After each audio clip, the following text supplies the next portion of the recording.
কিভাবে বুঝবেন ফেসবুক আপডেটের কারণে হচ্ছে নাকি আপনার পেজে কোনো সমস্যার কারণে এটা হচ্ছে? দর্শক আসসালামু আলাইকুম। রিসেন্টলি অনেকের পেজে দেখতে পাচ্ছি পেজ রিকমেন্ডেশন অপশনটা সাসপেন্ড হয়ে গিয়েছে। এটা আপনার এখন তেমন কোনো একটা বিষয় না হলেও অনেক সময় কিন্তু আপনার পেজেও একটা ইফেক্ট পড়তে পারে। চলুন সেটা জেনে নেওয়া যাক। এটা মূলত হয় ফেসবুক যখন কোনো আপডেট নিয়ে আসে, নতুন কোনো আপডেট দেয়, তখন আপনার পেজ রিকমেন্ডেশন সাসপেন্ড হতে পারে, স্টপ হতে পারে, অথবা আপনার পেজের অন্যান্য যে টুলসগুলো রয়েছে সেগুলোতেও কিন্তু ইফেক্ট পড়তে পারে। আবার আপনার পেজে যদি কোনো রকম সমস্যাও হয়ে থাকে তাহলেও কিন্তু আপনার এই পেজ রিকমেন্ডেশনটা সাসপেন্ড হতে পারে। কিভাবে বুঝবেন ফেসবুক আপডেটের কারণে হচ্ছে নাকি আপনার পেজে কোনো সমস্যার কারণে এটা হচ্ছে? ভিডিওটিতে লাইক দিয়ে সম্পূর্ণ ভিডিওটি অবশ্যই দেখবেন এবং চ্যানেল সাবস্ক্রাইব করে আমার অর্গানিক সাবস্ক্রাইবার হয়ে যাবেন। যখন দেখবেন আপনার পেজে এরকম একটা অপশন চলে এসেছে বা রিকমেন্ডেশন সাসপেন্ড হয়ে গিয়েছে, স্টপ হয়ে গেছে অথবা ভায়োলেশন চলে এসেছে, তাহলে আপনি আপনার ফেসবুকে একটু ঘাটাঘাটি করবেন। বিভিন্ন জায়গায় দেখবেন যে আপনার সাথে অন্যান্য আদার্স যে যারা কন্টেন্ট ক্রিয়েটর রয়েছে তাদের পেজেও কি এরকম সমস্যাটা হচ্ছে কিনা। তো যখন দেখবেন আপনার পেজের সাথে অন্যান্য পেজেরও এরকম একটা সমস্যা হচ্ছে, তাহলে বুঝে নেবেন ফেসবুকের একটা আপডেটের কারণে এটা হচ্ছে। আর যদি দেখেন আপনার পেজে এই সমস্যাটা হচ্ছে, আদার্স কারো পেজে তেমন কোনো সমস্যা হচ্ছে না, তাহলে বুঝে নেবেন আপনার পেজে কোনো সমস্যা রয়েছে। সেই সমস্যাটা আপনি আইডেন্টিফাই করে যখন সলভ করে দিবেন তখন কিন্তু এই প্রবলেমটাও সলভ হয়ে যাবে। চলুন দেখে নেওয়া যাক আমার পেজে এই অপশনটা আসছে নাকি নাই।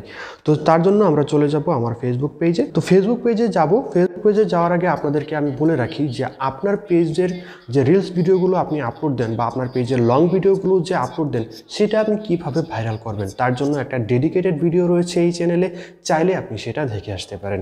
ওকে, আমরা এটা দেখার জন্য আমরা এই 3 ডটে ক্লিক করব। ক্লিক করার পর এখানে প্রফেশনাল ড্যাশবোর্ডে চলে যাব। প্রফেশনাল ড্যাশবোর্ডে যাওয়ার পর এখানে দেখতে পাচ্ছি আমার নেট কানেকশনটা নাই, নেট কানেকশনটা দিয়ে দিচ্ছি। নেট কানেকশন দেওয়ার পর হচ্ছে আমরা এই রিট্রাইরে ক্লিক করব। তো নেট কানেকশন দেওয়ার পর দেখতে পাচ্ছেন এখানে এরকম একটা পেজ শো করছে প্রফেশনাল ড্যাশবোর্ডে। তারপর নিচে চলে যাবেন, এখানে দেখতে পাচ্ছেন পেজ রিকমেন্ডেশন নামে একটা অপশন রয়েছে, এখানটায় ক্লিক করবেন। এখানে কিন্তু রিকমেন্ডেবল দেখাচ্ছে, অনেকের পেজে দেখতে পাচ্ছি এই জায়গায় সাসপেন্ড দেখাচ্ছে। সমস্যা নেই, আমরা যারা এরকম সাসপেন্ড দেখাচ্ছে ফেসবুক আপডেটের কারণে, যদি এরকমটা হয়ে থাকে অনেকেই কী করি অন্যদের কাছে টাকার বিনিময়ে আমাদের পেজটা সলভ করার চেষ্টা করি বা প্রবলেমটা সলভ করার চেষ্টা করি। এটা ভুলেও করবেন না, আপনি আগে যাচাই করে তারপর কিন্তু আপনার সেই পেজের জন্য টাকা ইনভেস্ট করবেন। তো আমি আবারও বলছি, এটা হয়ে থাকে ফেসবুক আপডেটের কারণে। বিভিন্ন সময় যখন ফেসবুক তাদের নতুন টুলসগুলো নিয়ে আসে, নতুন আপডেটগুলো নিয়ে আসে, তখন আমাদের যে কোনো টুলসে বা যে কোনো পেজে এরকম একটা প্রবলেম দেখা যায়। তো সেটা নিয়ে তেমন কোনো চিন্তার বিষয় না, অটোমেটিকলি ঠিক হয়ে যাবে। যদি দেখেন আপনার পেজেই শুধু হয়েছে, আপনার প্রোফাইলে শুধু হয়েছে, অন্য কারোটাতে হয় নাই, তাহলে বুঝে নেবেন এটা আপনার পেজ বা প্রোফাইলের একটা সমস্যা রয়েছে। তো ভিডিওটি কেমন লাগলো অবশ্যই কমেন্ট করে জানিয়ে দিবেন, লাইক দিবেন, যারা নতুন রয়েছেন চ্যানেল সাবস্ক্রাইব করে অর্গানিক সাবস্ক্রাইবার হয়ে যাবেন। ধন্যবাদ সবাইকে।